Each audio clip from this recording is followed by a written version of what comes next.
Graça e paz, minhas irmãs, bem-vindas de novo ao nosso canal. E hoje nós iremos conversar mais uma vez sobre o livro Mentiras em que as Mulheres Acreditam e a Verdade que as Libertam.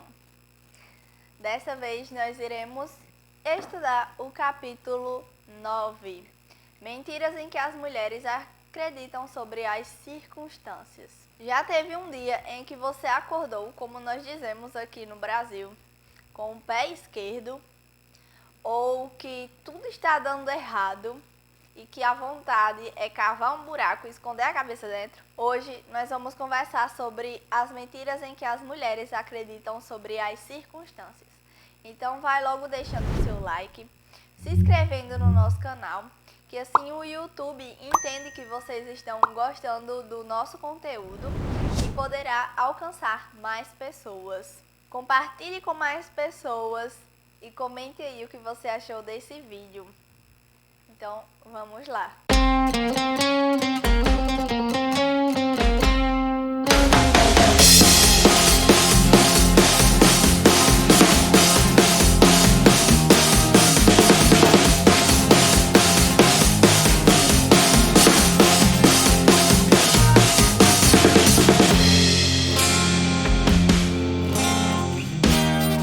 Há dias que parece que tudo está dando errado e que simplesmente temos vontade de sumir, se esconder de todo mundo. Você já parou para pensar que um dia já existiu paz e não havia desordem?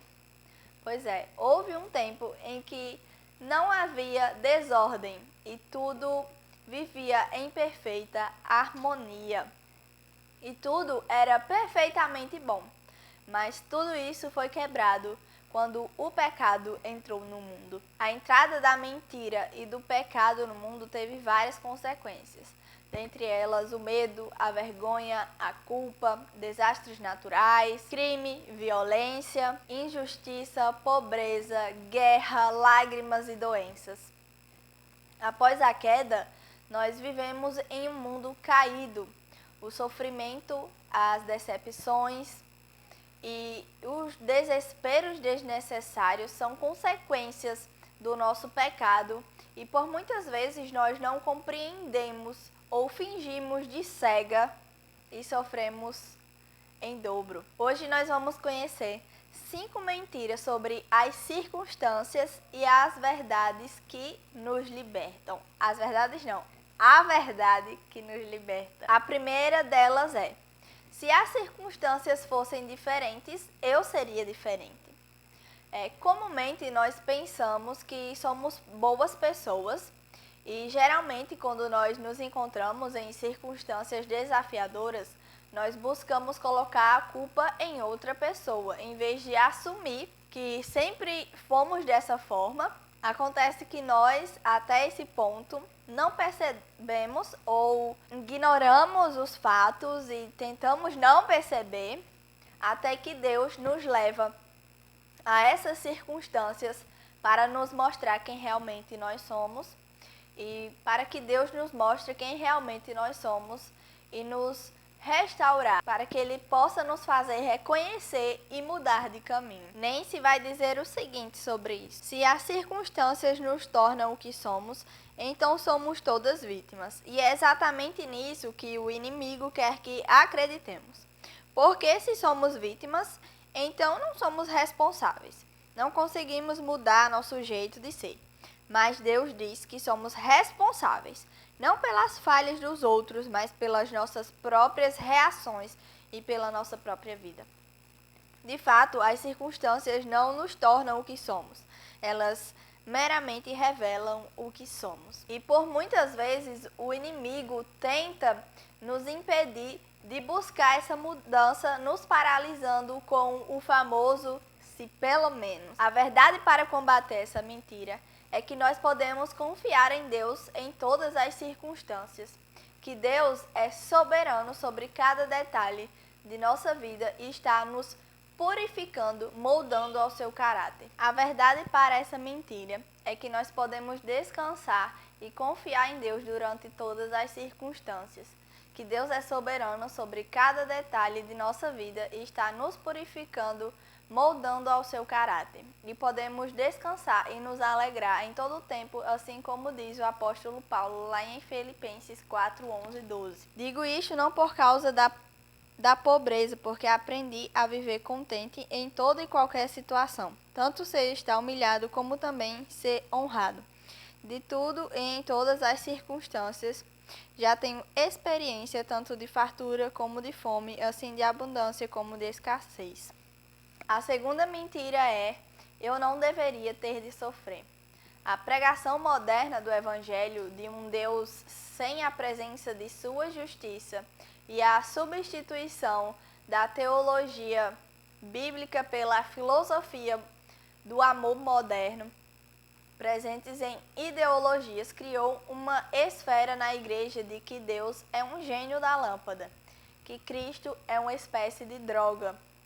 E vamos aos cultos fazer pedidos, e vamos ao culto se sentir felizes e extasiados com o Cristo fofo e maneiro. Acompanhado a isso, a música horrível de nossos tempos. Pecadores anestesiados em seus pecados que ouvem a pregação que traz conforto em seu erro, que promete alegria, sucesso e o faz escapar do inferno. Nem se vai dizer sobre isso.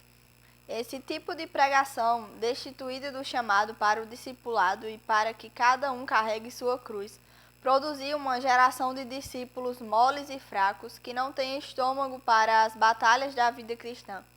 Quando suas esperanças são frustradas pelas inevitáveis dificuldades e tribulações, choramingam, lamentam e correm para a rota de fuga mais rápida. Acontece que o sofrimento não é um acaso da vida. Se cremos que existe um Deus, nos frustramos quando pensamos que nosso sofrimento é sem sentido. Mas quando compreendemos que o sofrimento não é em vão, mas que é o fogo purificador do Senhor para nos moldar segundo o seu caráter e sermos santos, e quando descansamos nessa verdade, como vai dizer Elizabeth Elliot no seu livro O Sofrimento Nunca é em Vão, não há, de fato, nenhuma obra redentora que jamais tenha sido realizada sem sofrimento. Nem se vai dizer o seguinte sobre isso: a verdade é que num breve momento a partir de agora, à luz da eternidade, quando estivermos na presença do Senhor, tudo o que ocorreu nessa vida terá se tratado apenas de um instante, uma vírgula. Nem se vai dizer o seguinte: a verdadeira alegria não é a ausência de dor, mas a presença santificadora e sustentadora do Senhor Jesus em meio à dor. Lá em 1 Pedro 5,10 vai dizer o seguinte: e o Deus de toda graça, que em Cristo vos chamou à sua eterna glória, depois de haverdes sofrido um pouco, Ele mesmo vos haverá de reabilitar, confirmar, fortalecer e alicerçar. A terceira mentira é: as circunstâncias não mudarão nunca, elas durarão para sempre.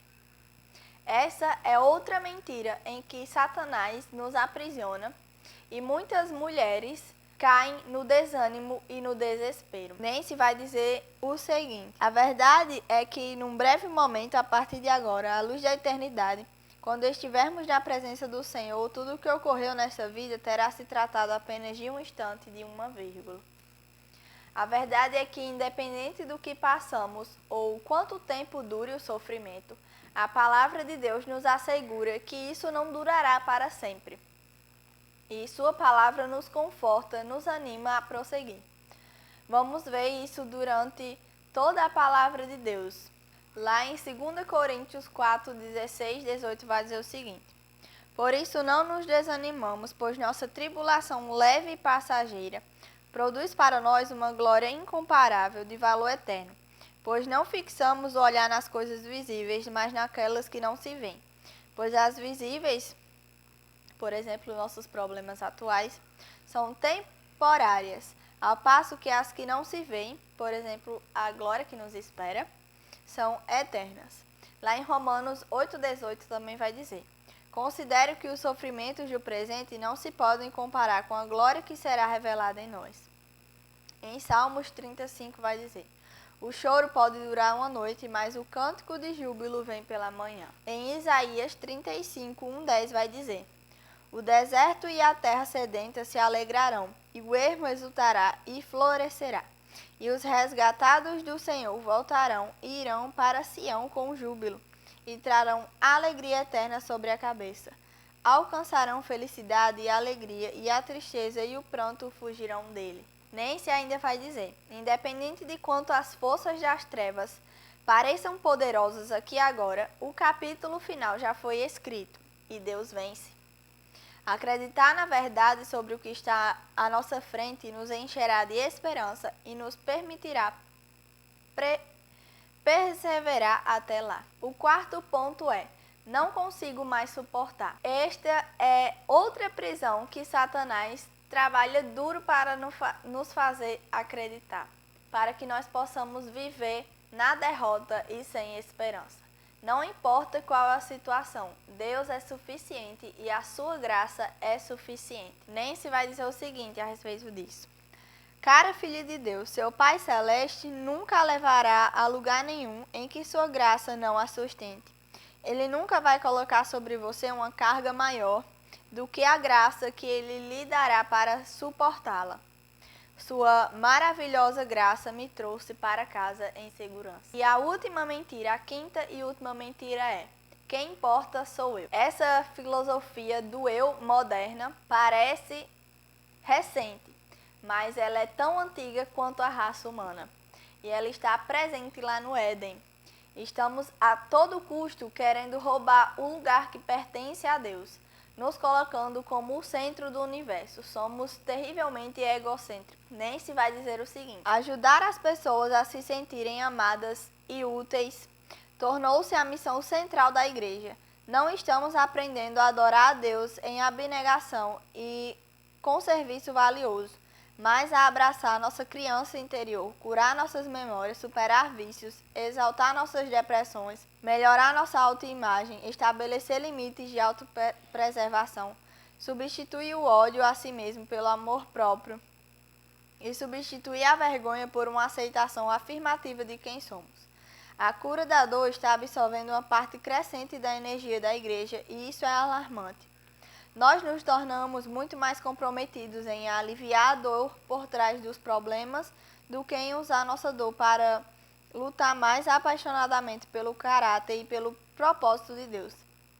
Sentir-se melhor tornou-se mais importante do que encontrar a Deus. Com resultado, apoiamo-nos alegremente em ideias bíblicas que nos ajudam a nos sentir amados e aceitos, e passamos por cima daquelas que nos chamam para algo mais elevado. Distorcemos verdades maravilhosas sobre a aceitação de Deus, seu amor redentor e nossa nova identidade em Cristo, buscando honrar a nós mesmos. Em vez de ver essas verdades pelo que são, a impressionante revelação de um Deus misericordioso, o suficiente para amar as pessoas que o odiavam, um Deus digno de ser honrado acima de tudo e de todos. Reorganizamos as coisas de tal forma que Deus agora é digno de honra porque nos honrou. Digno é o Cordeiro, exclamamos, não em resposta à sua maravilhosa graça, mas porque ele recuperou aquilo que mais valorizamos, a capacidade de gostarmos de nós mesmos. Agora importa mais do que Deus. Lá em Colossenses 1:16, 18 vai dizer o seguinte: porque nele foram criadas todas as coisas, no céu e na terra, as visíveis e as invisíveis, sejam tronos, sejam dominações, sejam principados, sejam poderes. Tudo foi criado por ele e para ele. Ele existe antes de todas as coisas e nele tudo subsiste. Ele também é a cabeça do corpo, que é a igreja. É o princípio, o primogênito dentre os mortos, para que em tudo tenha o primeiro lugar. Lá em Atos 20, 24 vai dizer o seguinte: mas em nada considero a vida preciosa para mim mesmo, contanto que eu complete a minha carreira e o ministério que recebi do Senhor Jesus, para dar testemunho do Evangelho da graça de Deus. Nós somos pecadores e falhos.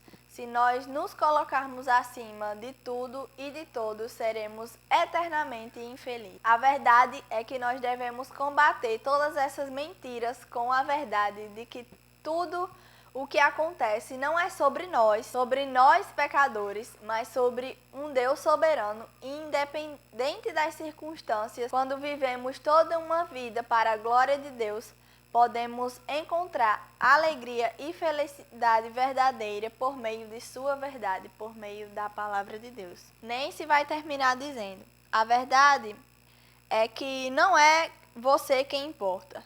Não sou eu tampouco, é somente Ele. A verdade pode não mudar as circunstâncias, pelo menos não aqui e agora, mas ela mudará você.